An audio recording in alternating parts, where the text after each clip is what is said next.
Welcome to Wowed by Zones, the podcast about exploring every zone in popular MMO World of Warcraft. I'm Ari.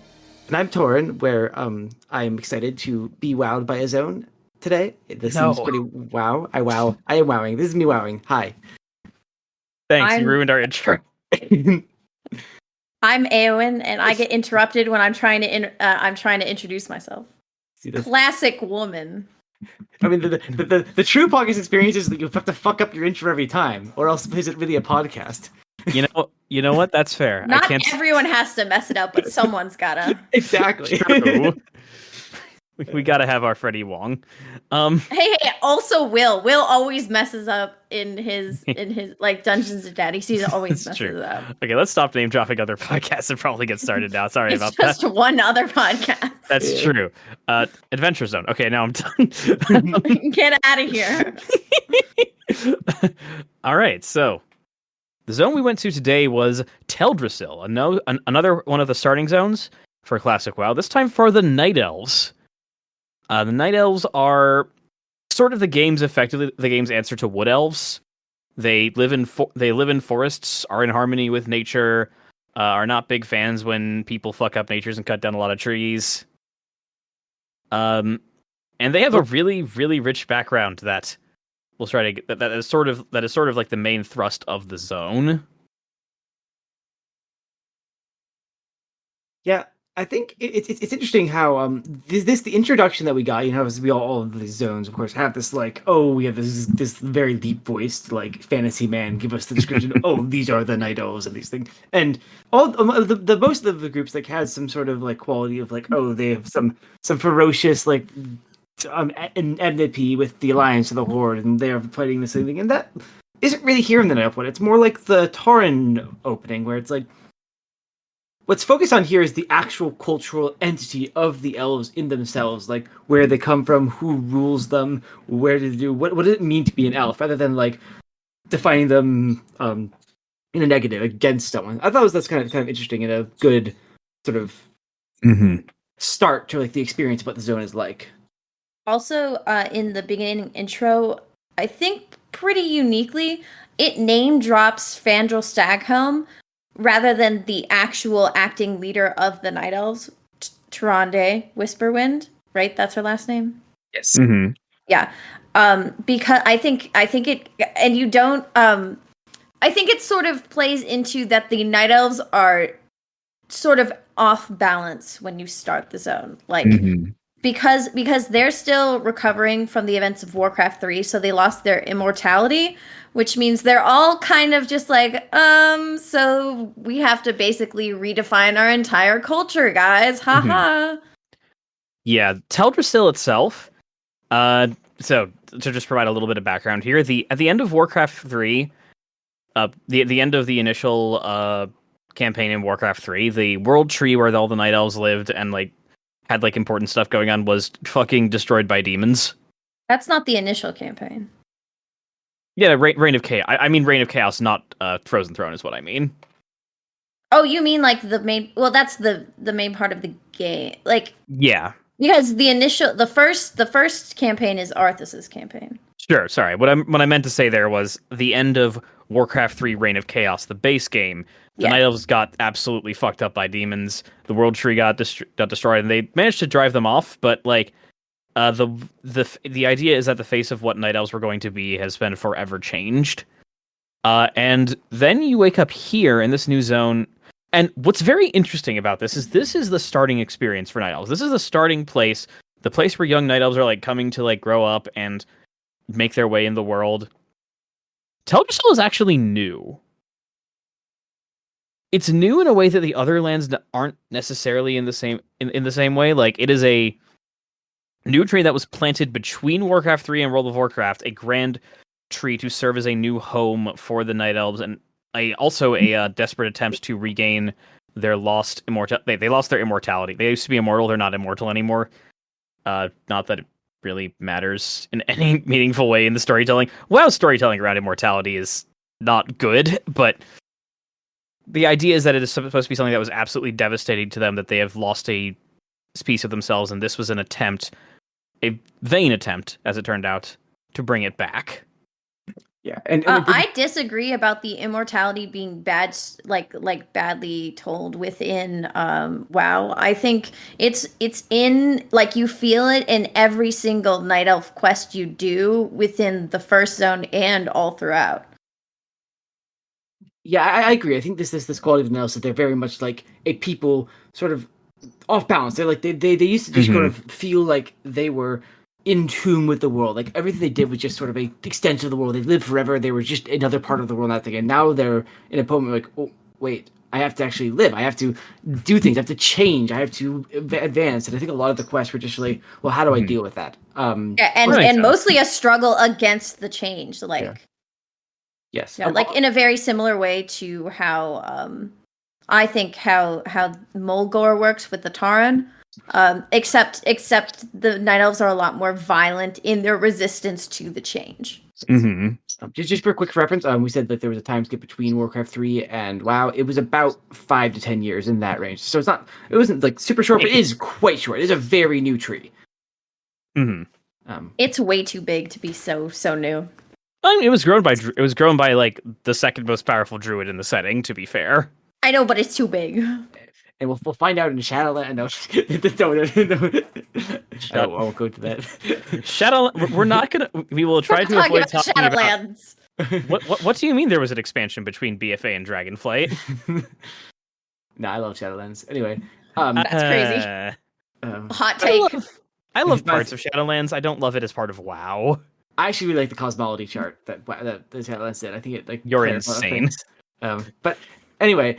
Back to Teldrassil. There's this new place, this new even honestly, it doesn't really feel that way in the actual physical experience of it, right? Everything is like huge and like austere and it exists above you. But then you gotta notice like there's no children here. There's no like real movement. You talk to people and they're always like, oh, something's going on. Oh, we have this corruption, and the corruption's always been here. And they're like, but it just popped up, we don't know how to deal with it. And I think this level of like claiming a desperate past and this like oldness of the zone actually like fits pretty well into that experience. I think we didn't really talk about this, but the zone is just really beautiful. Like we have this choral sort of music playing all the time. It's this purple haze for the whole zone. These big trees, which are dense enough place that you don't really notice the WoW polygon trees issues. Yeah, it's just of so far of all the zones, I definitely think it's just like on a pure sort of I am in a world, in a fantasy world that feels alien, feels beautiful. This is the zone like you want to start. Like it just feels incredible. Definitely. It's also very notable because like we've come from like a couple other like the other foresty zone of Elwyn Forest, and like the Elwyn Forest felt like a generic fantasy forest with like things here. This a number of settings of fantasy things I've seen like have difficulty like between like regular forest environments and like the mystical elven forest environment. This is the definitive beautiful elven forest place with like magical things, the colors and like the colors of the zone with those like these beautiful like rich purples that serve to like make it feel a little more like alien, a little more magical. These massive trees that are just way bigger than any other tree that we've seen before in the game. Not counting the fact that the whole zone is on top of a giant tree, which doesn't totally sold by like the zone itself, but that's sort of how it is in like vanilla WoW. I think it works. You hit the map and you see like you're on a tree and you're like, oh, that's baller. I'm on. Plus, if you go to the side, like you can see the branches coming off it. You can literally jump off the tree. That is true. That is pretty cool. I feel like if it were done more recently, they could have done more to like incorporate the tree branches and like the canopy like into the zone itself. But that's just sort of. But like, but I don't think it's worth like criticizing that kind of like they use the assets they could do in 2005 to create a cohesive zone that works. Yeah, and it looks fantastic. It feels fantastic. It's really nice. I could hang out in Teldrassil for hours. Honestly, it's just such a good vibe. Yeah, and again, it's interesting that contrast of the zone. Like there's this I think this level the night elves don't seem quite aware of the fact that they are immortal now in some ways. Like they don't like quite see Mhm. oh wait, they're like, oh, we're just sort of around, we exist, we walk. Like this level of like just like sitting there and breathing, existing in this world is like something that so it comes so naturally to them, that the idea of being a part of the conflicts of the world, which of course night elves will become pretty much define the conflicts of the world in a very Mhm. large way, especially in the like Ashenvale being maybe the main like border and like war zone between the Horde and the Alliance. Will come to change that. It's kind of interesting how that relationship between war and peace, between like immortality and death and so on. Speaking of which, the Alliance, it's not really a presence in Teldrassil whatsoever, really, aside from like you run into a human like once in the city. The Alliance, it's just not actually a presence. The Night Elves feel very like the previous zones we've gone into. The Alliance and the Horde were both like significant portions of the identity of their zones and what they are. Ironforge and Stormwind are literally like directly connected by a tram. There's plenty of humans and dwarves, like humans, dwarves, and gnomes are not totally integrated with one another, but clearly like have close relations as nations. The Torin especially are defined. The Torin especially are defined by like the things that we have changed is that we have joined the Horde. This is what has changed us. This is what will change us. Is that we have tied ourselves to this new force in the world, and we will stand with it. Not just have that. It's also the connection in like both Night Elves and Torin are the new races that get added in Warcraft 3 to each separate faction. But whereas and they're very similar in their connection to nature, but whereas how the Torin have aligned themselves to the Horde very closely, and like Karen Bloodhoof is literally best friends with Thrall. The Night Elves are basically a completely separate enclave that's only like it almost feels like it's a temporary alliance because they want to kick the Horde out of their land, the orcs specifically. Actually, interesting you mentioned the Tauren here, because I think the Tauren kind of make an interesting contrast to the Night Elves here. Tauren are aware of themselves as living, breathing creatures who will like live and die and live and die. Very much like it's a whole cycle of nature, hunting and being hunted and whatever. It's a really strong like theming of the Tauren zone. With the Night Elves sort of hit the axis. We don't have cycles. We just exist forever. And then now that that's gone, I think there's this really interesting sort of quality that arises from that, where the Night Elves are out of whack in the way that Taurens were not at all. Tauren are completely like placid. Even like things will go wrong, but it is still within their purview, within their like flexible sort of framework. Where the Night Elves, anything going wrong completely like destroys their like sense of self and sense of being able to have a community and so on. And I think it's a really interesting contrast. And I think that sort of also reflects on the much more warlike nature of the Night Elves. I mean, throughout the zone, there's like glaive throwers and stuff that just are around and like war bands, and like there's no reason for these things to be here. They're on a giant tree in the middle of the ocean. No one can invade Teldrassil. Well, it turns out there are reasons for them to be there, but I mean, there are reasons for them to be. I mean, there's never a battle ever on the Teldrassil on a large scale, even though they have large scale war machines and war trees and soldiers on the island. And I think that's just speaks to their martial nature, their like sort of reactionary quality. Yeah. I think we can use this to like sort of springboard to get into Shadowglen, because the way that the Night Elves position themselves, whereas Tauren have immersed themselves in the world here and like are part of the cycles, Night Elves have made themselves the stewards of the cycles. The first thing you do as a new Night Elf character in the little starting area of Shadowglen, which just is sort of like a little mini part of Teldrassil with a big tree in the middle where a bunch of Night Elves are living. It's pretty much the same as it's not that different from the rest of the zone, aside from having one big, really cool tree in it. It's nice. I like it a lot. It's I do like Shadowglen. By far the prettiest and most evocative of all very beginning zones. True. I just don't think it's necessarily like that separate from the rest of the zone. Not at all. Compared to like it's very a smooth transition. It reminds me of Dunmorrow beginning versus second place. Like they look very visually similar, in my opinion. Yeah, but Dunmorrow has like a specific sort of liminal Transition. space where you go through the cave, through the trogs, and come into Keranos, which is a very different culture. Where Coldridge Valley is Yeah. just completely like there's nothing really valuable in Coldridge Valley. It's just cold and garbage and sad and trolls. Where Keranos is got this like bright color, but I think in Teldrassil it's pure. It's just one continuous entity. Mhm. Just a little gate. Yeah. Yeah, there's a little gate. But yeah, I think that's true. So the first thing you do is you're culling some of the boar and tiger populations because there are too many of them, and it is disrupting the ecosystem of your tree. And like, yeah, I think that's I think that's a nice little like way to have like a little first level quest for the night elves to like have them be literally like just establish themselves. Okay, night elves are stewards of nature. They are people who they are people who exist to like monitor, maintain, and keep the forest that they live in. For sure. And they're very even though the elves have a very I don't know, there's a very mystical sort of feel to them. They're all hyper religious. They're all like really like interested in their I don't know, I think they're almost invested in their esotericism in a way.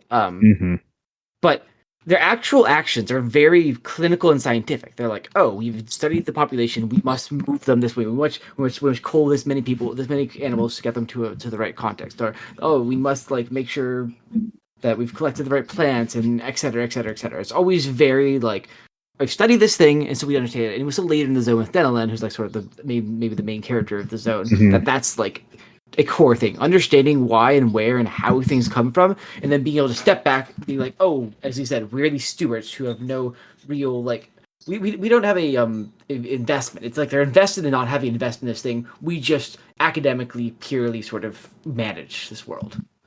Yeah, they're basically all like how the night elves are presented is almost like all of them are militant environmental scientists. Yes, Focus on True. preserving the ecosystem. That is true. That is pretty much what you do in Shadow Glen. You do that.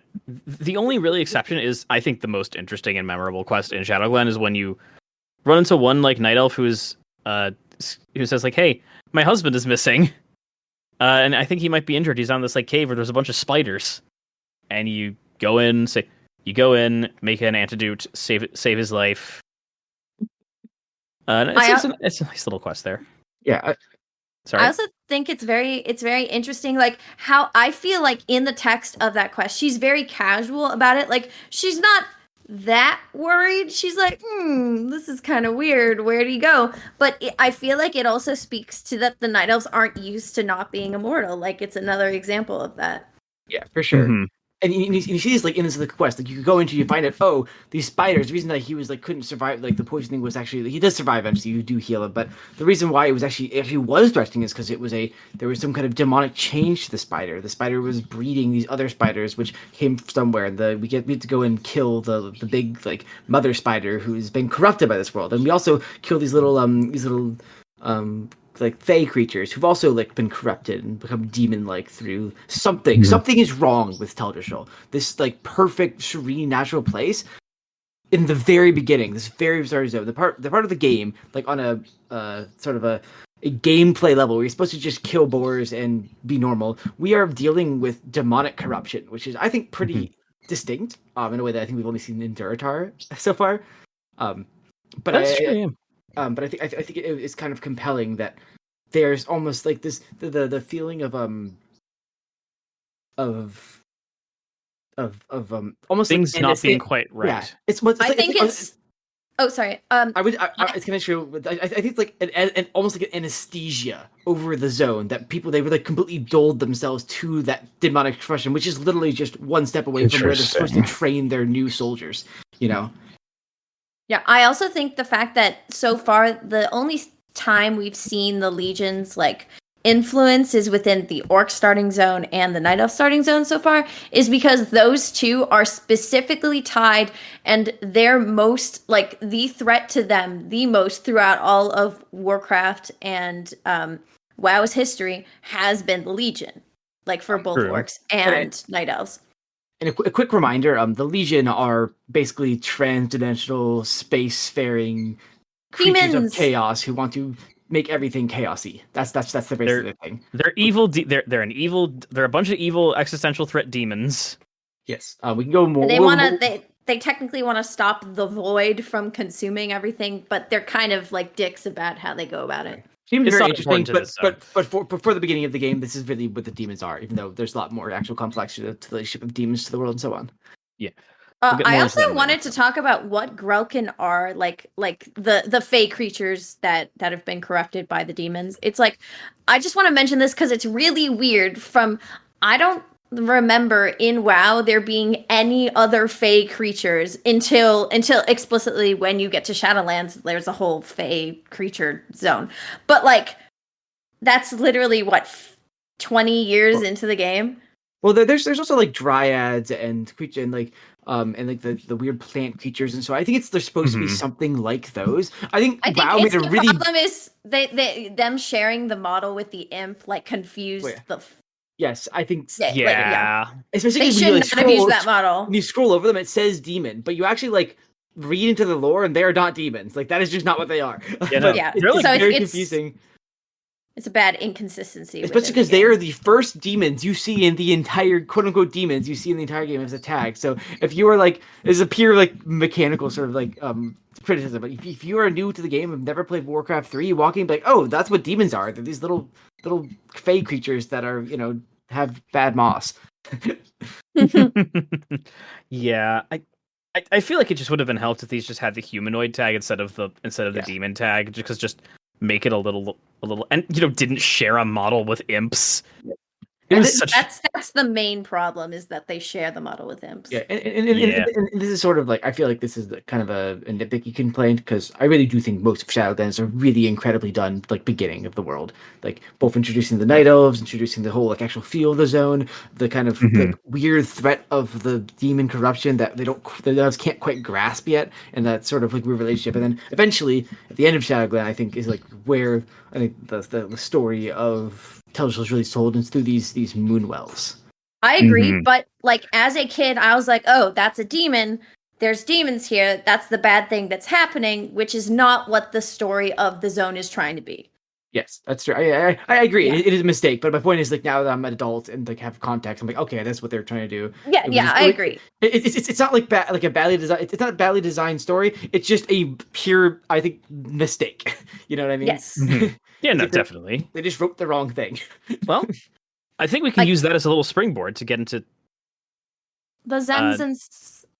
Yep, Zen Foulhoof, the best NPC in World of Warcraft. Yeah, so basically when you leave Shadowglen and you're going down the road to Dolinar, the main little town in Teldrassil, you come across on the side of the road, you see Zen Foulhoof. He is a satyr, which this is your first time encountering one in the entire game so far. And he has a quest for you.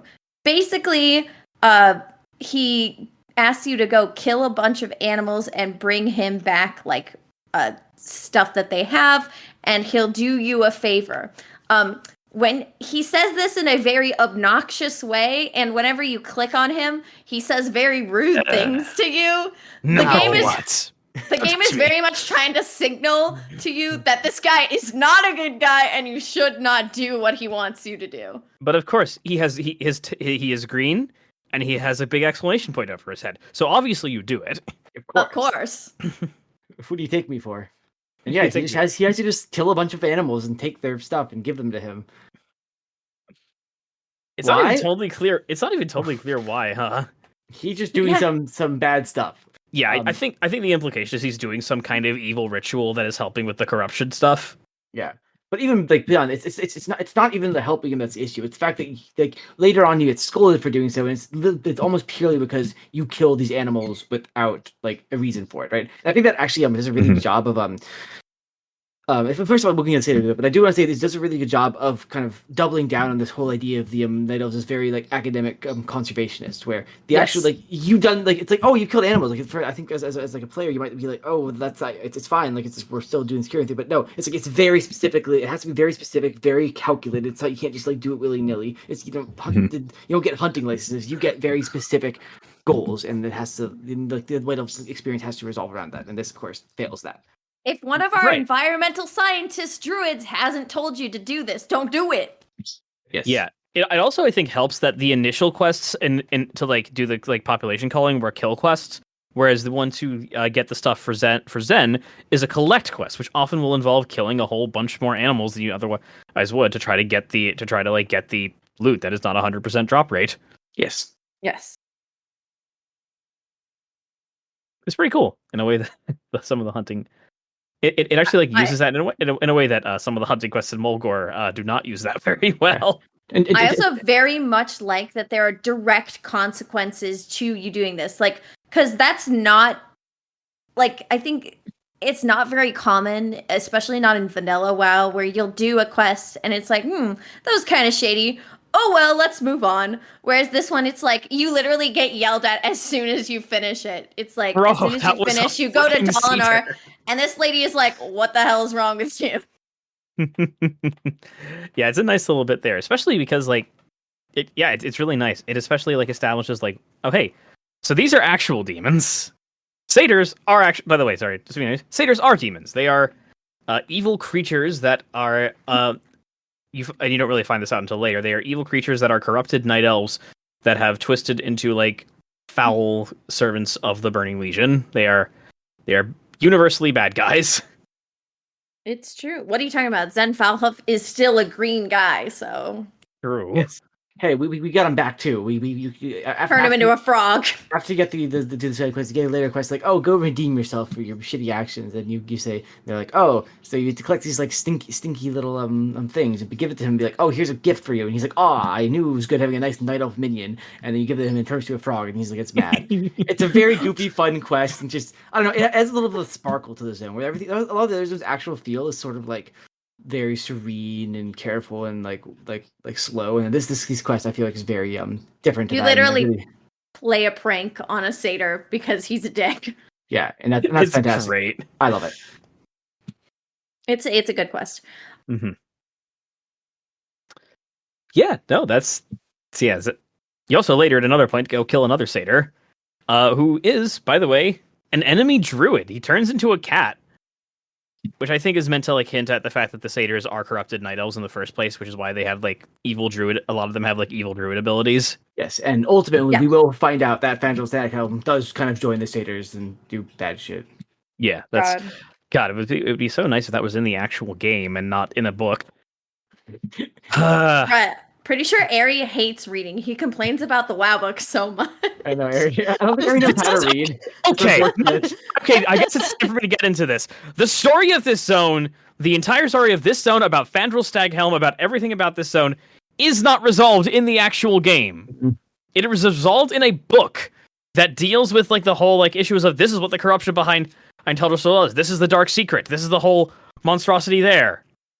It's not in the fucking game. It's in a book. It's resolved off screen. I'm upset about this. Pretty embarrassing. It's pretty funny. Yes. Anyway, let's talk more about the corruption of this zone.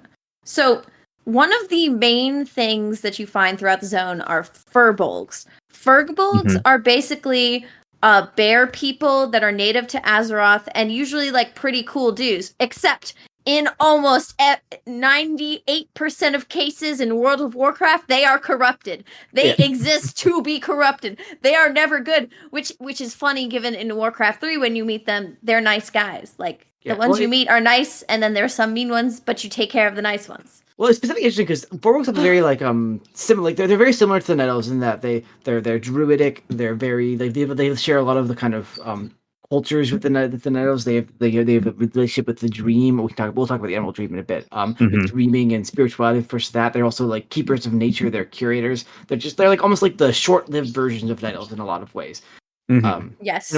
In a way, they're just longtime friends of the Night Elves. Yes, there's no real cultural difference between Night Elves and Furbolgs in a lot of ways. Outside of they're kind of separate. They do their own thing, but they really share pretty much everything. Besides the Furbolgs. Immortality. Immortality. I mean, Furbolgs don't have a relationship with the Loon, but that's also we'll go to that later. But I think it's pretty striking that Furbolgs are always this sort of Furbolgs almost like are a more compelling way of depicting satyr. It's the same kind of satyr idea of like a corrupted night elves who've like Mhm. fallen away, who've like failed to like live up to the night elf sort of like world, and like, are instead like sort of like falling apart and Mhm. corrupting the world in various ways. We'll see throughout the game, but Although I think it's different in that the satyrs are always implied to be intelligent, whereas that doesn't come through nearly as much with corrupted furbolgs. That's true. That's true. There's some degree of agency that is sort of described to them.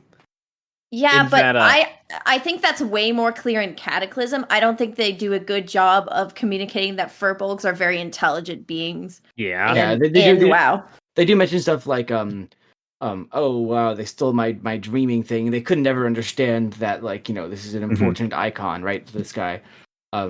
It's like they're just they seem like savages to a player who doesn't know anything about furbolgs. And to be clear, this is actually I think, like I mentioned, this is a pretty universal problem with classic WoW, is that they do a really bad job of like actually characterizing your enemies. In a lot of ways, just the game says you can read into it and figure out what your enemies are actually, but the game almost like is loath to actually tell you, oh, these are like real compelling characters. It's a real relationship with you, the world. You have to read between the lines to get that.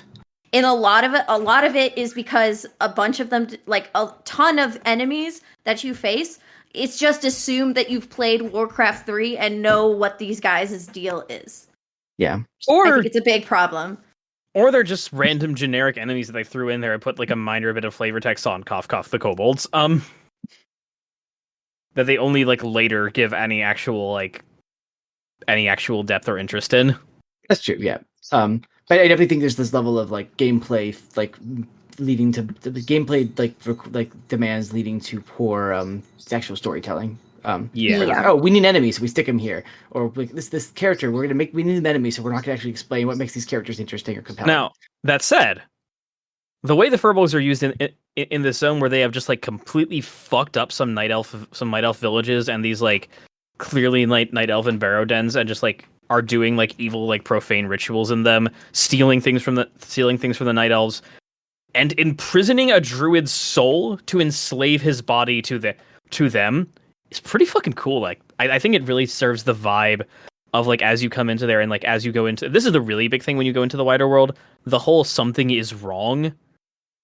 The whole something is wrong here and like things are bad is best, I think, utilized with the furbolgs here. Yes, I mean specifically in the Banethel Den quests, I think it's really well executed. Yes. I mean, first, even before we go into those dens, we find like a destroyed village. Like, what? There are only like 4 villages on this whole island, this whole tree, and one of them is destroyed. Like, the elves are supposed to be, you know, eternal. That everyone was slaughtered in the place, and there's just like one guy who's like almost dead who left in the village.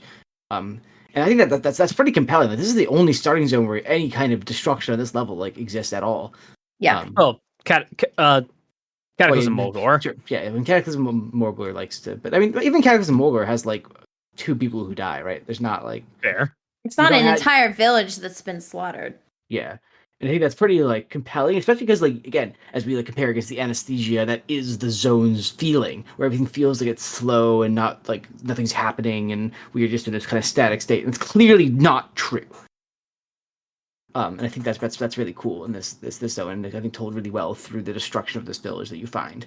And no one really knew. Everyone's like, oh, it's kind of weird. Why is no one telling us things from this village? And you go there, and it's like, because they're all been slaughtered. Yeah, and I again think it's because of how the Night Elves think of themselves, like as still immortal beings, even though they're not. Agreed. Mm-hmm. But yes, we started at the destroyed village, and eventually we get into this place, the Banethel Barrow. And I think Eowyn, you probably should talk about this because you really like this area. What? No, I hate this area. I it's so stressful. I literally was able to guide you. I was like, what? Okay, so the Banethel dens are basically a place where the Night Elves used to live, and sort of like I thought it was implied like the Druids lived there, right? Yeah, yes, that's for the dreaming Druids. We should talk about the Emerald Dream if you mind. I actually don't want to take the Emerald Dream because I'm kind of vague about it. Oh, fair. This zone is also pretty vague about it, so I think it's fine to like say the Emerald Dream is an important thing that the Night Elven Druids are tied into. The That is Furbolg more, well, to be clear. yeah, it is more gotten into in other zones. This is more meant as like a little establishing shot for what Druids are, what Night Elves are, what Furbolgs are, etc. So the dens. Anyway, the dens are where the druids are supposed to reside that are sleeping in the Emerald Dream.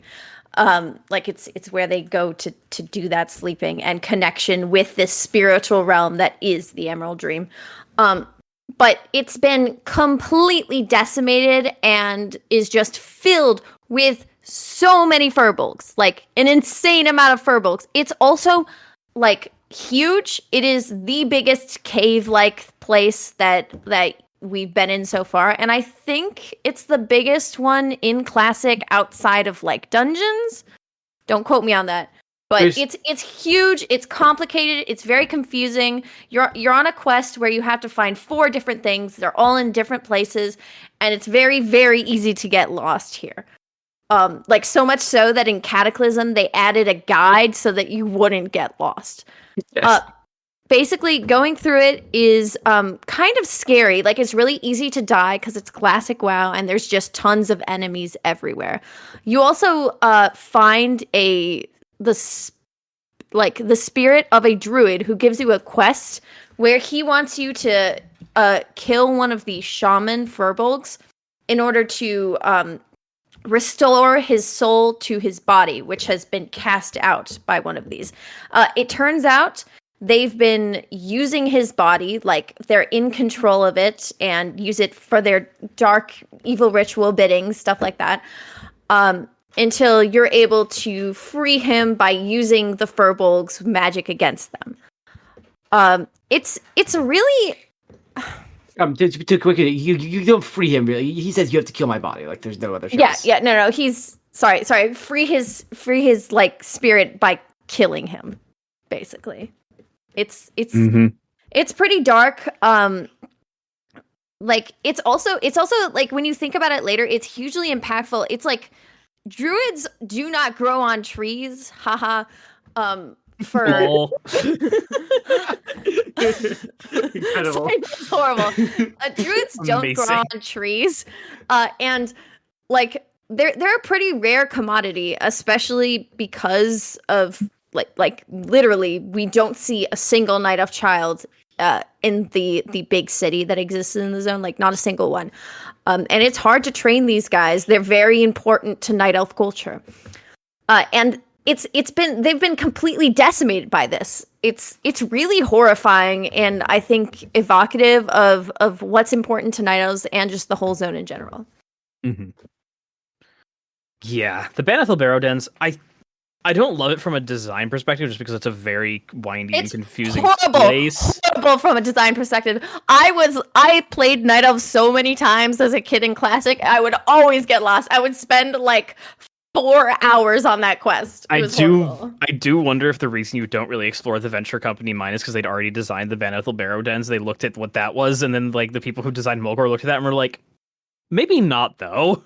Maybe we don't do that. The cave in Mulgore is way less complicated. Fair. And one thing that I do like about Banithal Horror is like windy nature is that I think it sells the nature of the dream in a way. Like these druids are deep in these hollows, like completely like the down in the earth, down in like the underground, like in these tucked in these little like areas, dreaming away of the world. You like kind of walking through this space, you get this really disoriented. You like lose sense of like the earth and of the ground at that level. And I think that's sort of like in a way getting your mind in the state that a druid would be in that place, which puts them in a more spiritual like framework to then dream and do their whole things where they help like guide like the nature world and whatever. Mm-hmm. I think it's I actually do like it from that perspective, and I don't mind that it feels kind of frustrating to go through on that level.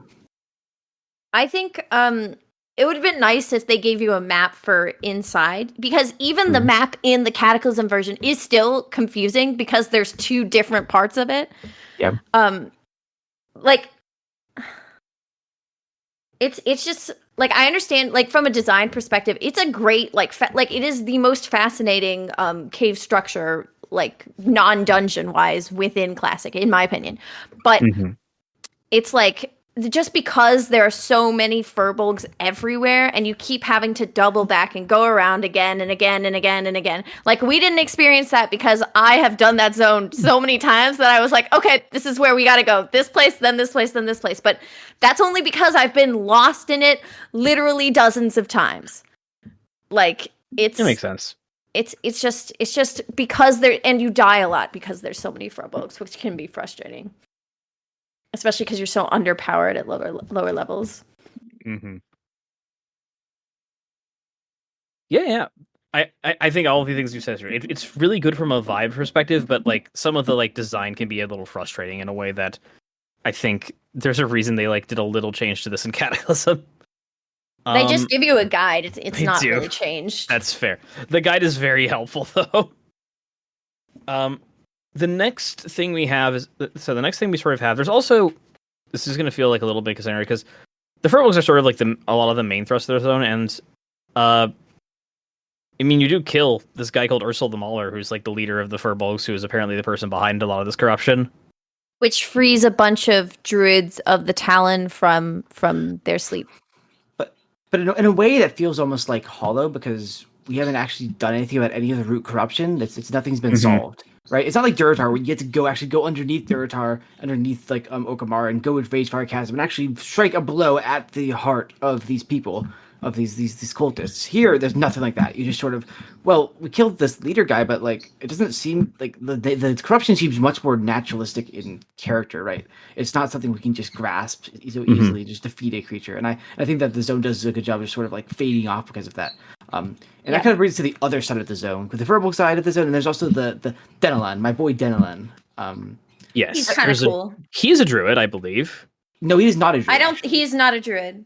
He's not. He's just an environmental scientist. He's specifically someone who he's environmental scientist. He's specifically, I think he's talks about being an alchemist. He's specifically interesting because he's not a druid. He's not someone who like has this icon. Oh, this is what the world is like. He's like, I'm gonna directly research the things in this place. I'm gonna try to understand what's wrong here and how do I solve it. It's not there's not this like level of like spiritualism, this level of we have this druids. The druids like have a certain like both a class structure and a like sort of aesthetic structure, and we just function there. It's like I'm gonna leave society and live in my little little hut by the water, and I'm going to research these creatures, these things, what they're called, timberlings. Yeah. Of course, Denelan appeals to Torin. Torin's like, yes, this is the ideal man. Yeah, I mean, he's fantastic. I love him. He's so cool.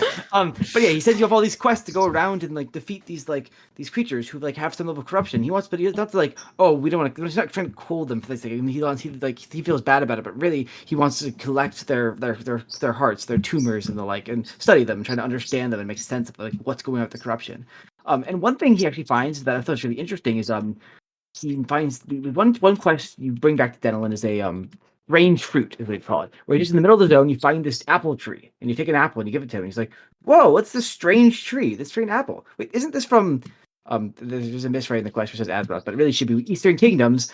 That's crazy. This shouldn't be here. I'm really interested in that, and like this whole level of like the druids having a very specific, controlled plan for this world. A very like, oh, we are curators. We take this world and make sure it's the same it's always been. But then that's contradictory. The fact that this Teldrassil is only 10 years old, and then we got this thing. Oh, it's like the druid would probably just a regular druid would probably just cull this plant. Be like, it doesn't belong here. We have to keep everything in its natural state. Where Denelan sort of like celebrates. Oh, this is a apple from across the sea. This is like an expression of sort of the connection of our world. And I really like Denelan as this sort of like counter to the druid's narrative of what it means to be a curator.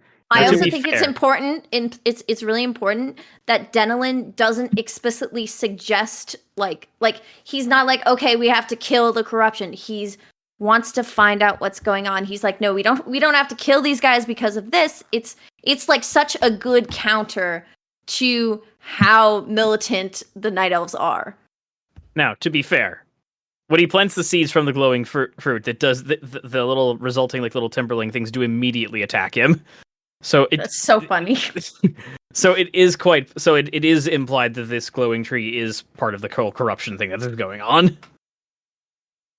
I mean, in a way, yes, but I do think you'll get this more in characters. But there's another quest. You find like what is it? It's like I forgot the planet, but then they found another planet that's up north, and you're like, oh, like here's another planet that's another place from Eastern Kingdoms, and his like his level of trying to like make sense of like these different fruits from these different places. I think it like sells a level of conservationism that is not related to the Druidism, and as we'll find out later, the Druidism is actually where the corruption comes from in the first place, right? We don't find that until a very long way forward, but as you understand, Dylan is the only one who's actually free from the corruption that is inherent to like the Druidism sort of approach to the tree, because the tree itself, and I think we can sort of get here now.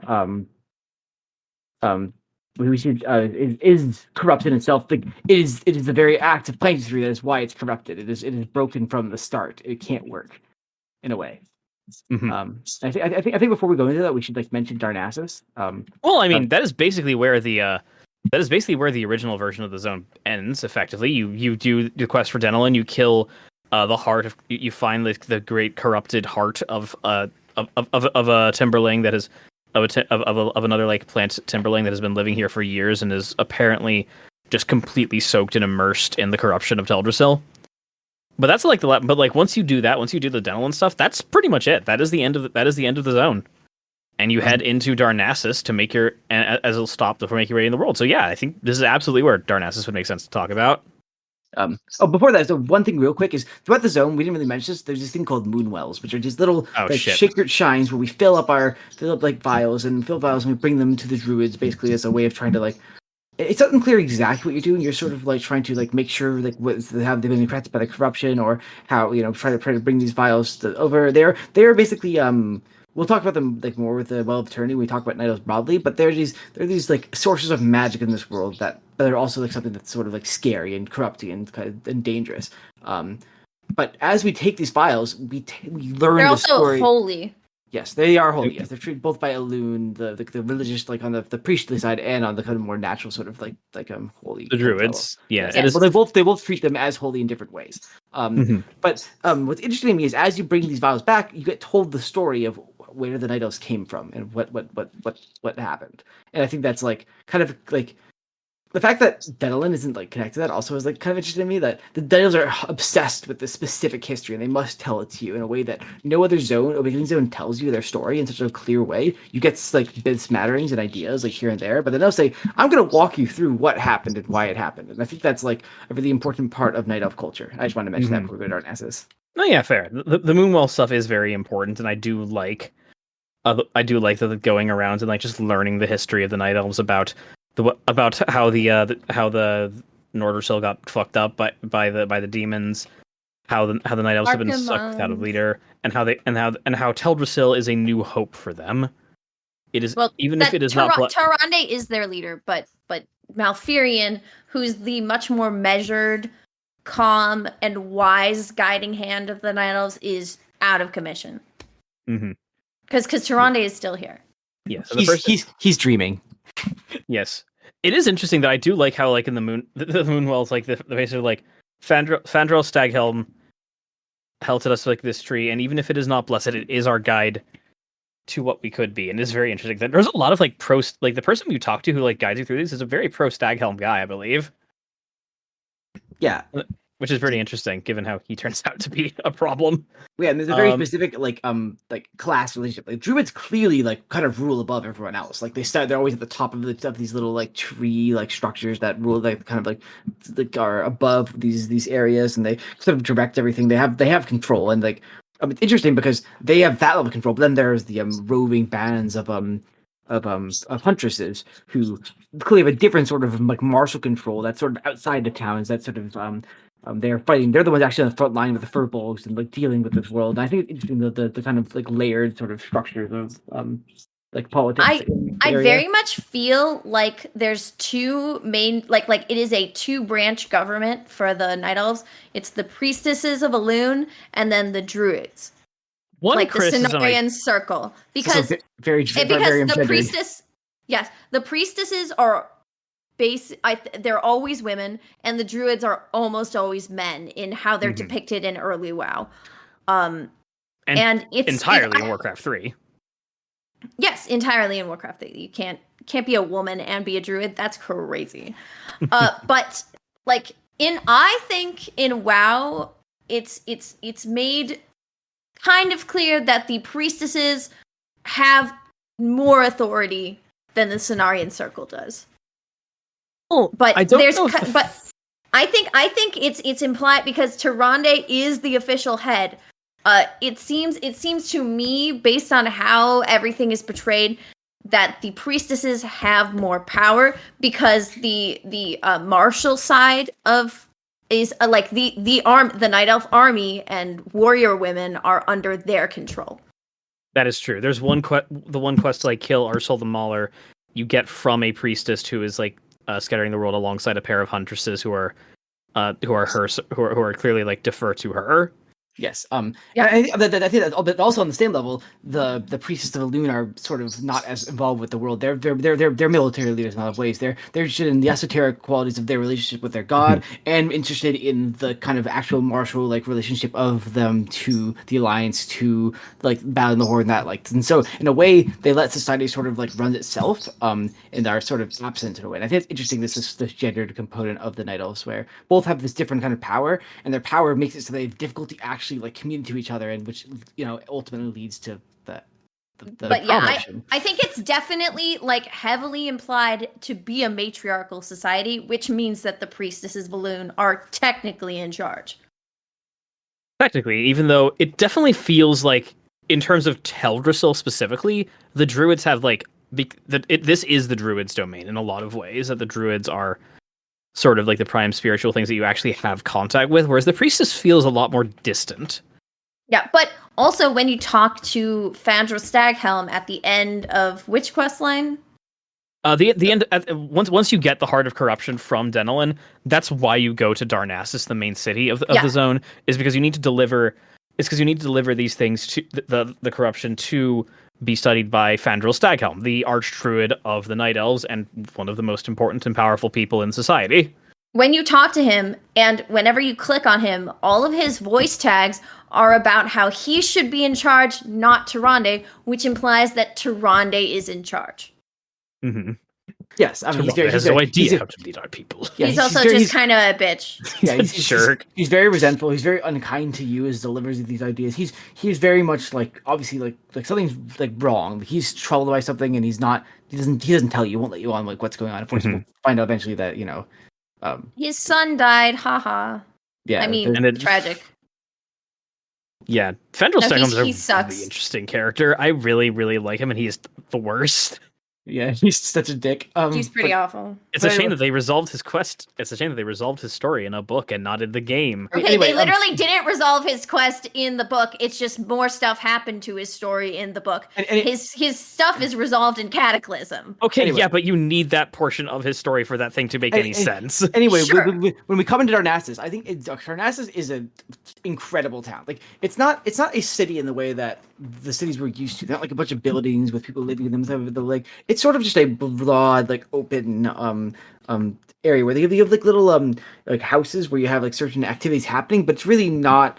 There's no walls. Yeah, there's no walls. There's no like privacy really. It's just, the people just exist in this world. And then raising the two sides of the map, you have like the kind of naturalistic sort of like woody, like clearly druid made buildings on the right side, and the left side you have the giant austere temple to Elune. And that one has walls. The Temple of Elune is interesting because nothing else in the zone looks anything like the Temple of Elune. The Temple of Elune is this grand, old-looking, like stone construction where almost everything else in the zone is made of wood. Interesting note: it looks very similar to all of the Naga buildings that we'll see later in Classic. Yeah, I think the implication is meant to be with this grand temple is that this temple was on the island even before the tree was grown onto it, and like the tree was grown around this temple. Yes, and yeah, it's gorgeous. It's this big like Romanesque temple that you could go into. There's this big statue of a night elf woman where water cascades from her hands into this great into a moonwell that is way, way bigger than any of the others, surrounded by priests. I love the Temple of Elune. The statue is Elune, right? It's the night elf representation of Elune that they usually use, but night elves don't really have an idea of Elune as an actual like figure that they can grasp. It's they think of her. I don't think that's true though, because in Legion, like Eowyn shows up as a night elf woman. That's true, but I think they always talk about her as something vague. They imagine her like a priestess, but I don't think they have a strong conception of her as something specific. No, not something specific. Not like, oh, she's got this color hair or anything. But I think because like just how people like imagine Jesus, like people imagine Jesus to be whatever they look like. For most Christians I've talked to, it's like if I'm white, Jesus is white. If I'm black, Jesus is black. I think it's the same kind of deal. Yeah, I would agree. Yes, and Jaloon definitely has a very Jesus-like relationship to like them. But it's very much this thing that they build their life towards. It's very much it's not like the Druids who are like have a spiritualism, but it's like a spiritualism in service specifically of their relationship with nature and emergent. Jaloon is much more of a traditional top-down religion. We have a specific goal, and our goal is to worship this person and like. Sort of submit her will to the world. And I think the reason Eowyn appears as a night elf in Legion is because she appears as her worshippers imagine her to be. For sure. Yeah, I think. Yeah, she's a moon. Yeah, it's because like she is now. To be fair, she is also tied into nature, like sort of indirectly through that. She has a relationship with the wild gods, but that's sort of beyond the scope of this zone. But yes, way beyond the scope. I mean, all night elves have a relationship with nature, just the way through Eowyn or through druids is, and those are the two sort of poles. And then of course, Denelin is the actual base night elf with the cool relationship that avoids He's a scientist. Avoids power relations, but I think, and it's also it's very heavily implied that the priestesses are high class, and the common people have the druidic connection. Well, for sure. To be fair, it's also implied that Druids themselves are also very are also very rare. They're as rare as priests. No, but the common people have the druidic connection to nature. Right. Yeah, that makes sense. More than they have the connection to Eowyn, who is more. Yeah, I think that's where I was getting into how Tyrande and the priests are significantly more distant than Fandral and the Druids are. Exactly. Like they feel separate. Like they're their own little oligarchy, whereas the druids are much more about interacting with the common night elf people. I have this. The priestesses are the theocratic rulers. The druids are exemplars of what theoretically a night elf should be. That's a good way of putting it. Yeah, agreed. Also, I just want to say, Darnassus' music is so good. It's awesome. I love how it's different. Like when you enter, you like start hearing this super like intense percussive like timpani, which goes into and then like a blossoming melody, and then when you actually enter the city proper, it changes into this really interesting like sort of natural sounding beat, but also like very calming and tranquil kind of thing, which I like a lot. Calming and tranquil in a way, but it's also like it's like deep like tones and like very like computer generated sort of like shaking things. There's definitely like a weird like an alienness to it. It's not just calming. It is something. But it feels peaceful though. It feels peaceful in its alienness. For sure, yeah. It feels secure, I think is a better way to think of it. Yes. And the music and the opening with the tippies definitely has feels like it's so cool. I love it so much. It indicates the kind of like the militarism of the society themselves. Because as you walk in, you see like the glaive throwers and the ancients of war. And the sentinels. Yeah, because the military presence in compared to all of the other zones we've gone through so far, except for maybe Mulgore, and even then I'd still say Mulgore feels a little more militarized. Most of the zone does not feel very militarized. And also like all of the sentinels are girls, just like always. Definitely.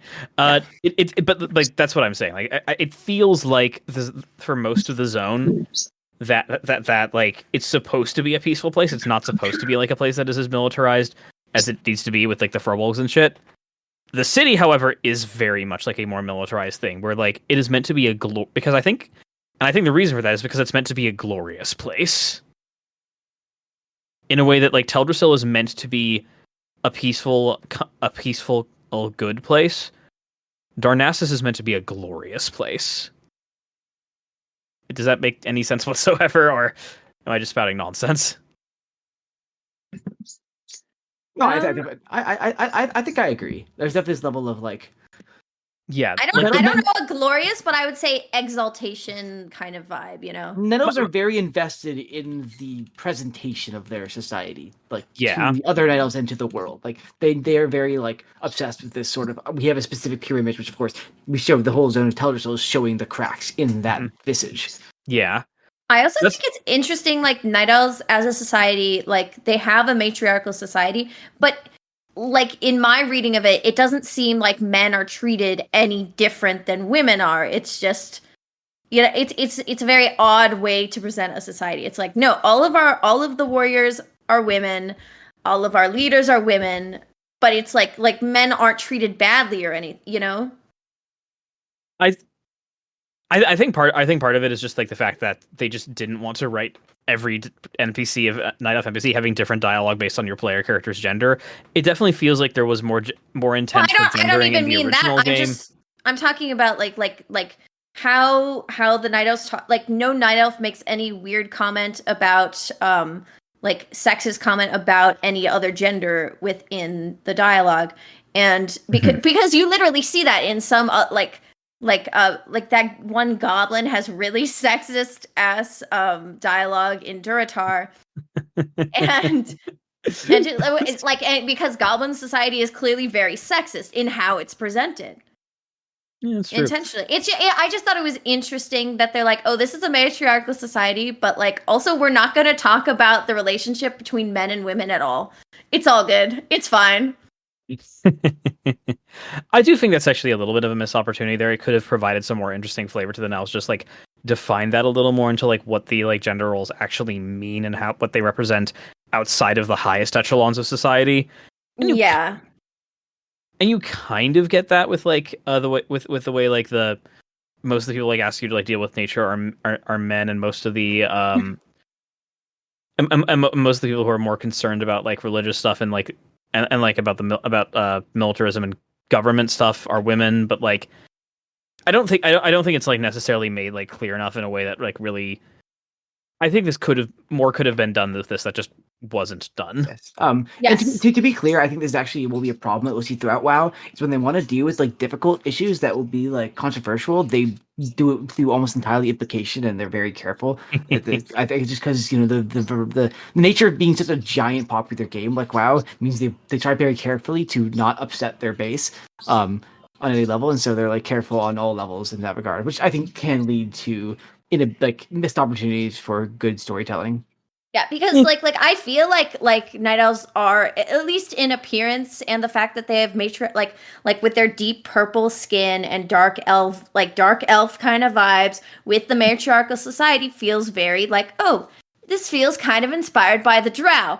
But also we don't want people to hate the Night Elves, so we're not gonna make them like super evil sexist people, you know? And to be clear, they're way more interesting to the Drow because of that very like no, it's stupid. Like it's so sexist the way Drow are like the fucking, oh my god, literally the first Drist book, I was like, oh no, this guy hates women. Oh no. Honestly, we could go over like night elves and elves for like dozens of hours because the elves are they're fascinating. God, the most complex part of WoW, cool. Until of course I think the Draenei, which are the actual most interesting part of WoW. But like, I love Draenei. Draenei are so great. Some old head lore people are going to be mad at you for that one. Yeah, saying Draenei are interesting. No, literally, I have heard this from a lore person. That's some person literally said that like Draenei was the Draenei retcon in their Burning Crusade was when they lost faith in Blizzard as a lore person, and I was like, that's an insane thing to say. What do you mean by the retcon? Like which retcon? Because they're not broken. Yeah, the retcon that like their presentation in Warcraft 3 was not actually an accurate representation of who the Draenei are. Basically. Wow, we saw the Draenei entirely through the perspective of their sworn enemies in Warcraft 3. I wonder that's why they didn't like appear. It's also about the physical presentation. Like all of the Draenei were broken in Warcraft. And with Warcraft, you see a bunch of broken in Swamp of Sorrows too. Remember? Yeah. But yes, but yeah. Anyways, we could do that, but I think we should like wrap it up here because I think we've really covered the Night Elves as they actually are talked about here, and we will have so much more opportunity to talk about Night Elves in like the 30 more Night Elf zones in WoW. So many Night Elf zones. Worth it. Night Elves are awesome. People who are fans of other races have jokingly called the game, especially more recently, Role of Elfcraft for a reason. Yes. Oh, also, just want to mention this real quick. The female model for Night Elves are the best models in Classic, like for player characters. Yeah, I think I'm inclined to agree. I feel like we should mention that. I think the orc male models are my favorites, but yeah, that's just because you're in love with Thrall, just like Chris Metzen. I mean, who wouldn't be? Look at this cutie. Jaina got it right. Jaina did get it right, actually. So she's like, I would hit that. I'm like, yeah, you know. All right, so yeah, that's basically how the zone works so that's basically how Classic Teldrassil zone. I think it was pretty good. Now then, let's talk about Cataclysm Teldrassil. They changed very little. It is the same zone in a way that's like more extinct. Like every other zone has small changes, but the small changes really recontextualize a lot of how the zone functions. That is not true here. But I do want to focus. There are 3 things I did want to focus on that we should go through. First one is talk about Shadowglen. I don't really want to say you. What do you think of Shadowglen? I think Shadowglen is okay. It was too short. The zone was shortened. They took out the quest with the night elf who gets poisoned that you have to get the antidote for. I think that was a mistake. They didn't take it out. It was just like they took out the place where you talk to his wife first. Is what they did. Find him. He's already with me. You literally see his wife with him. Like they're already there together, and she says, "Oh, just pick up some flowers and I'll heal them." It's like very like whatever. Yeah. I think the main problem, like the Shadowglen is still fun. It's still good. It's still environmentally sound. It's just it was too much of that cat convenience, you know? Yeah. Where they made everything really convenient for the player and very fast and easy to get through, which I don't like. I do like the addition of well, it's not an addition, but you spend more time with the Dryad girl, which I like. That's pretty cool. Yeah, we didn't really mention it, but it's just not there. But I think my favorite change in Shadowglen was the fact that the spider that's corrupted, we specifically find a furbolg totem that is doing the corrupting. So we have a very clear sort of through line. Which like I think the furbolgs, I think like obviously there's like implications, like there's relationship between the furbolgs and the spiders in the original zone, but it's just sort of a vague. Oh, they both have corruption. We're here. We're very explicit. The furbolgs will corrupt it, and then the furbolgs went and actively made this place corrupted with their. Yeah, so much better establishes furbolgs as a threat within the zone, as intelligent creatures that are connected to nature specifically. Yes, especially you walking like, wait, what the heck? Like, why is there a furbolg totem here? Like, that doesn't make any sense. Are the furbolgs like cool with our allies? There shouldn't be a furbolg totem doing bad stuff like that. Since then we go to actually see the furbolgs destroying everything in the main part of the zone, in the village, and then the barrow dens, and then you go kill their leader. Yeah. Yes, and so everything else of the furbolg was pretty the same, but I just think the actual overall sort of like feeling of the furbolg is way more compelling in that regard. Yes, very much agreed. Like I forgot about that, but it's literally one of my favorite things about the cat Teldrassil. There's one other thing that they did in Cataclysm that I really do like, though. In the original version of the Moonwells, like the way the story of like the past of the Night Elves was delivered to you was just through quest text from like you talking through quest box of the quest buster. After you fill the Moonwell, you go talk to this guy and he tells you more about the Night Elves. Here, they literally in the Cataclysm version of the zone, I really do like this. When you go to fill the the vials, there's a little stay a while and listen moment where like a night elf, where a storyteller, Night Elf spirit just comes up and starts delivering like telling you about this and the past that way. I really like that. I like the idea that the very souls of the Night Elves themselves is tied into these Moonwells. I like the idea of like making them like this more special place by like not just having you fill water and from them and like go around. They're pretty, but like actually having something magical happen when you do it. Yeah. I also think it's interesting that they chose a male Night Elf spirit to tell you the story, because I literally just expected it to be a woman because of how Night Elves are. True. It felt like an intentional choice. Yeah. Besides that, the entire zone is exactly the same. Deadline quests are a little bit more like cleaned up in sort of a game design perspective. But then there's a finale. I don't really know never existed before. Yeah, I don't know what to say about this finale. The finale is pretty cool. You go I think the issue this finale actually has is from the fact that like the thing that would lead to this finale is not in the actual game. I liked that it put a bunch more satyrs within the zone. And like explicit demon corruption rather than it being in this guy and this guy. Those are the two demons in the zone, Zen and Menelaus. I liked having a big demon fight at the end. I personally liked it. I thought it was. I liked it. Interestingly enough, like you a lot of the zone is like collecting all these like Moonwell files, of course, to bring to ultimately Cathedral Stack. That's what the original sort of like idea of the zone. But here you sort of like take the power of those Moonwells and say, I'm going to destroy these things. So you actually like channel the power of Teldrassil to defeat these corrupted satyrs, and then eventually there's corrupted ancient, which is like you find the corruption of Teldrassil and actually finally cast it out, because it turns out that the corruption itself was kind of related to Fandral himself, and like in casting his sort of like like Lave and like Force, we'll see later, we'll actually fight him. He's a cool guy. I think it's cool. I really did like the finale. It's not my favorite of the zone finales. I think Mulgor's is still just really, really cool. I think also, Mulgars has the best dialogue. Get him, boy! I still like the Moros the best by far for the finales, but it was a nice little ending to it. I don't think it added that much, but I think it just felt a good conclusion. Where the original ones, like Nettles, felt like they like had like a really strange sort of confused like path forward, but here we like, okay, we know what we need to do, how we can like save our people. It makes you feel better about leaving. Yes, it makes you feel better about leaving. Whereas the original zone, you had a little vague sense of foreboding that like when you had not done all that could be done. You have like there is more to be done, and Teldrassil was not safe. And it's a very different vibe you get this time. And I honestly think it works depending on like what you want to do. I think the idea behind the original zone worked because of the fact that Teldrassil was still corrupt, and the source of Teldrassil's corruption, which turns out to be the Archdruid Fandral Staghelm, was still there to be used for later story quests in the future. Here, that's not the thing here, and that's not a thing they're trying to build. Instead, they're trying to build like a story of this legacy of corruption still exists, and it's time to cast it out. And it's kind of funny how they use the same quests to build to this very different conclusion. I think they're both good endings for what the zone was trying to achieve. I agree. For sure. And besides that, there is essentially nothing else different about the zone. It's the same zone. It really is the same. They use you kill the same Ursula the Mauler and Pherecytus the Dream Eater again. It's crazy. Yes. And Menelaus again. But thankfully, unlike Elwyn Forest, keeping the zone the same doesn't actively make it worse this time. Also, it's not a terrible zone like Elwyn Forest is. True.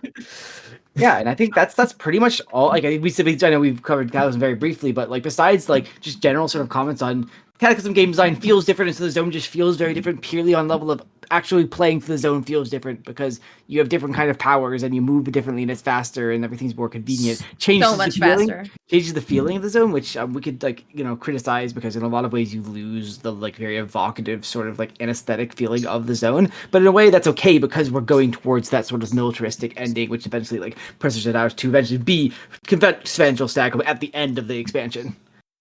Yeah. Yeah, and I think like ultimately like the class design stuff and the way like the character power exists now is also very different from how character power existed at the actual expansion of Cataclysm, so we can't really go too much into that anyway. Yes. Yeah, the level squish made things really weird at low levels. Regardless, let's go into favorites and least favorites. What is your least favorite thing about classic Teldrassil?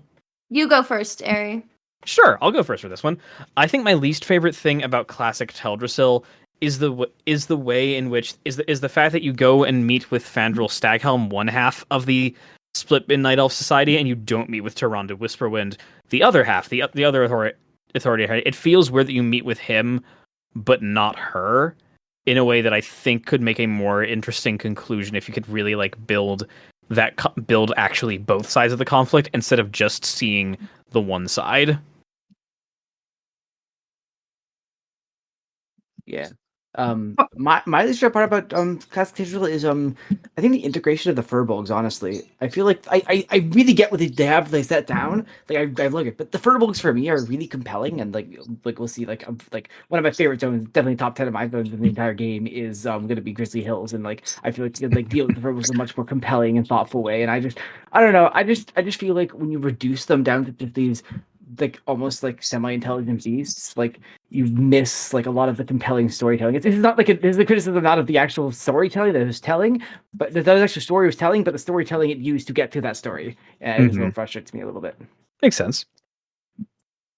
My least favorite thing was those two were also I think it's probably also how the furbolgs were characterized, because I think they're like it's just these are from Warcraft these are intimate friends with the Night Elves and their allies, and it's like, oh no, they're corrupted. Well, kill all of them. I think that seems like it's just a crazy switch that's there for the gameplay perspective. Like it's there for gameplay benefit rather than story benefit, and I think that's kind of a problem. Yeah, so basically what you're saying is that you wish that the furbolgs were given like actual things as people and not just as a bestial threat. I think it would help if you met if there was like some uncorrupted furbolg within Darnassus, or like what if there was like a little group of furbolgs within Darnassus that were uncorrupted? That would be great. That would be fantastic. Yeah. I agree, or you can just put one in the main quest games that they have. The guy actually tells you to go kill those furbolgs. Is an uncorrupted furbolg. Like if you did that, that'd be great. That would be fantastic. Cool, yeah.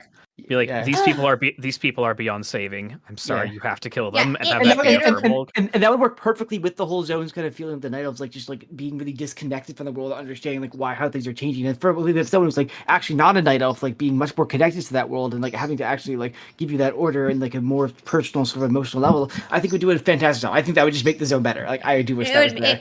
That would be great. That would be cool. No, I think that's just a problem in general throughout all of classic WoW, is that you don't encounter an uncorrupted furbolg until like a level 45 zone or something. Bellwood. And I think this is a problem with classic, like not even just in furbolgs, but across the board, where a lot of like actually interesting, like compelling characters in WoW, like societies and the like, are just sort of turned into like things you kill. And like I think it's even worse in Burning Legion. Yeah, I mean, it's really frustrating because there's so much cool stuff that you're just missing. Yeah, Burning Crusade. Yeah. We talked about that a little bit with the Frostmane trolls in Dun Morrow, but here I think it's worse. But here it's worse. It's definitely worse. Yeah. All right. Our favorite thing. Hey, you also. No, we have. Yeah. Your favorite part of Teldrassil, of classic Teldrassil of Dusk. Oh, sure. I'll go first again. Ari, yes, my favorite thing about classic Teldrassil. Yeah, I'm really sorry. I know that this is probably a bit of a cop-out, but I have to pick the vibe. I love the beautiful magic elf forest vibe. It's so good. I could immerse myself in there for just hours and just like listen to the music, listen to the birds sing the bird song, walk amongst the trees with the violet grasses, peer off the edge maybe once. Just it's so beautiful. Yeah. My favorite is my gay lover Denelin. Yeah, that makes sense. I love him so much. I love his quest. I love how I just think it's a really elegant use of classic storytelling to not like say, don't be like, later WoW you probably have Denelin sort of like talk about how he's like, I'm the Elven society, I'm like separate from it. Like, here like it's just implied through his like space away from them. How his like literal like location like in relationship to the world. Like he has a relationship with these people. Like the reason you meet him visually is because you're delivering rare earth to him that he wants to study. He has a relationship with these people, but he needs to be away from it. He has to like fall out of the whole like structure. And even the quests of the whole zone are all built around you follow a bunch of like little like quests and eventually you get to the head root of an area who then sends you to the next place and so on. Like that's the structure of the quest. And Denelin just separate from that, despite being probably the single most important NPC. And I just think that's a really cool way of using classic storytelling to build a character. That's cool. My favorite thing about the zone is I really like the characterization of the Night Elf's relationship with Fandrel and its juxtaposition with you when you meet him and how he treats you. Because it's like in general, the vibe for the Night Elves in Classic is okay. We respect Frandrel and we support what he's doing, but when you meet him, he's a total fucking asshole. And you're just like, wait a minute, this guy sucks. And I think I like how he complains about Tyrande, and just in general, like I think it's a very good way to characterize a character that you want to turn into a villain, but isn't like. Okay, so especially compared to how WoW turns a lot of its major characters into villains, I think this one was actually set up well. Well, partially because it was clearly the intention from the very beginning that, spoiler alert, he's the one who had who was kidnapped Malfurion and is keeping him asleep. Bro, what a creepo! What was he doing to Malfurion? Oh, he was definitely yeah. No, he wasn't. we know Fandrel's obviously a top and Malfurion's a bottom. It just works out, guys. True. I can't believe this. The fucking the fires. Oh man. Okay.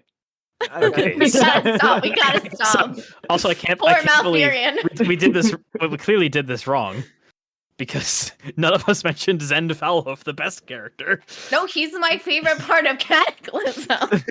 Wait, okay, so he's exactly the same. What is your favorite part of? Sorry, what is your least favorite part? Yes, least favorite part of Cataclysm, Teldrassil. My least favorite part of Cataclysm Teldrassil is honestly, this is also good if you like a cop out. The fact that the actual mechanics of Cataclysm and the feeling of moving through the zone much quicker and just like moving through, especially like Shadowglen, I think especially like this issue where it just feels like we lose that like I don't know feeling of who the Night Elves are as a people in a way. Like it's told the other ways and like, but I think ultimately there's a loss in the overall feeling. But I mean, honestly, that's a pretty little nitpick. But I think this Cataclysm I think is almost exactly as good as the original. Yeah. For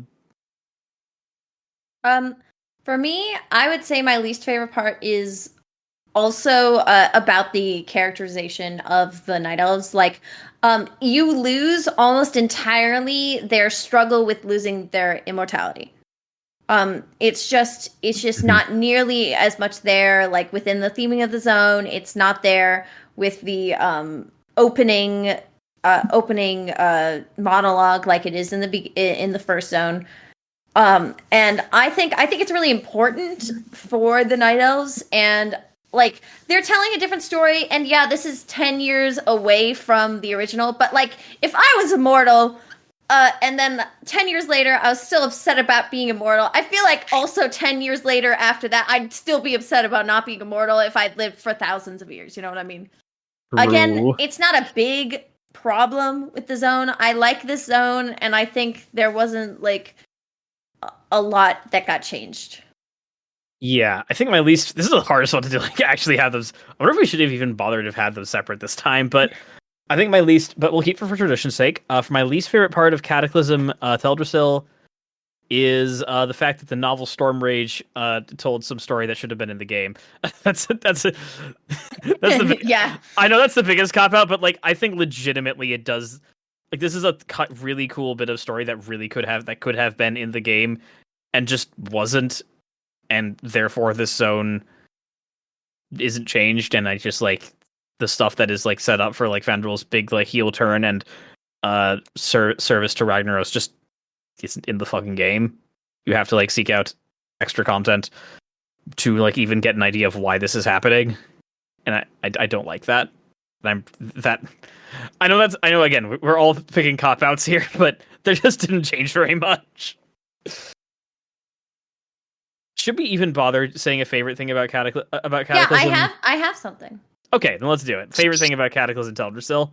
My favorite thing about Cataclysm Teldrassil is the honestly the spirit in the Moonwells telling this story. I think it's just a much more naturalistic and compelling way of like telling the story of the Night Elves than like just having the druids like just talk to you in text box. I think it brings the Moonwells into the zone really better, and it just feels cool. I like it a lot. It's nice. Agreed. It's good. My favorite thing was that you actually go and talk to Tyrande this time.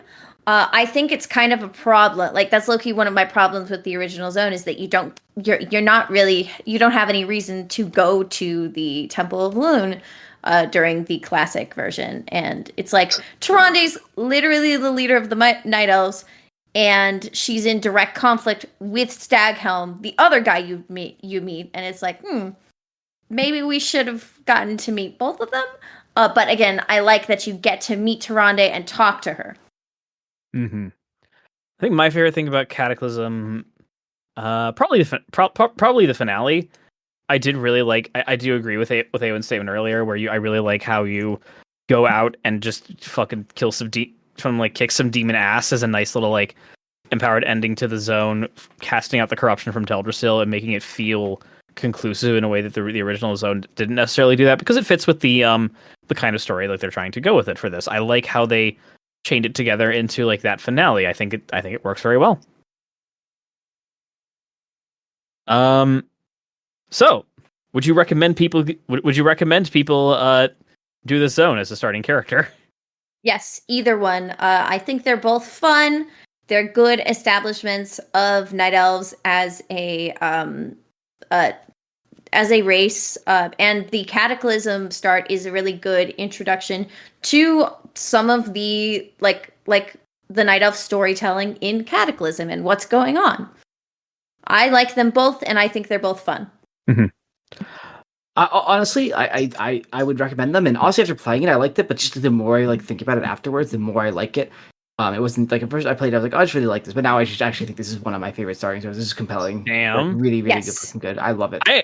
I'm inclined to agree. I think it is up there with Cataclysm, Mulgore, and both versions of Durotar. It's really good.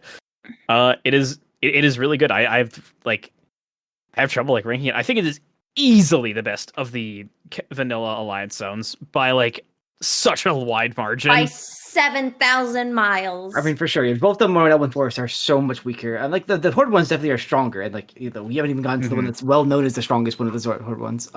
Yeah. But yes, Teldrassil, I do. I don't think it's quite in the level of Durotar, but it's just below it to me. I think if you wanted to play classic WoW and your friends are playing Alliance side, I think you should, and you don't want to play a Paladin, you should play a Night Elf. Agreed. Yep.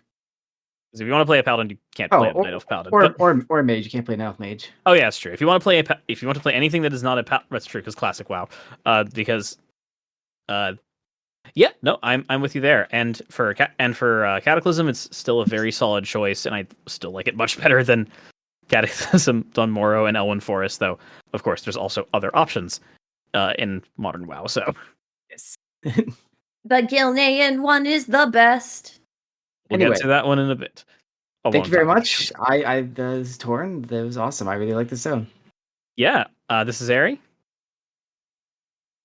This is Eamon. I guess we're doing this now. I guess so.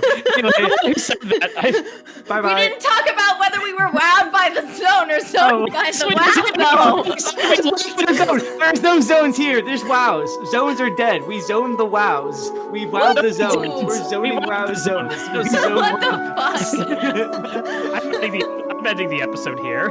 Bye-bye. Okay, bye.